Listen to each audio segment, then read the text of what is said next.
இந்த ஒரு விதத்துல பாத்தீங்க அப்படின்னா அவங்க ஒரு அறிக்கையும் தாக்கல் பண்ணிட்டாங்க. அது வந்து பாத்தீங்கன்னா இன்று, அதாவது இந்த வீடியோ ஷூட் பண்ற அன்னைக்கு பாத்தீங்கன்னா தேதி வந்து 27.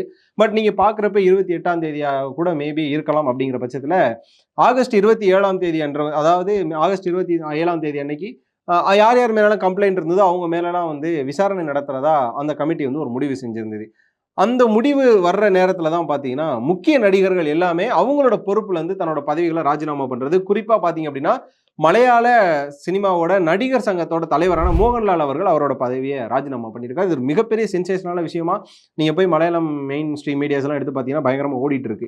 அதே நேரம் பாத்தீங்க அப்படின்னா அவரோட சேர்ந்து மேலும் ஒரு 16 நிர்வாகி, அதாவது மோகன்லாலோட சேர்த்து 17 பேரு, மோகன்லால் அல்லாத 17 நிர்வாகிகள், உறுப்பினர்கள் கிடையாது, 17 நிர்வாகிகள், அதாவது தலைவர், துணைத் தலைவர், செயலாளர், துணை செயலாளர், பொருளாளர், துணை பொருளாளர், வட்டாட்சியர், கொட்டாட்சியர், இது மாதிரி பல பேர் இருப்பாங்க தெரியுமா. அதுல ஒரு 17 பேர் வந்து அவங்களோட பதவியை வந்து சடனா ராஜினாமா பண்ணியிருக்காங்க. பட்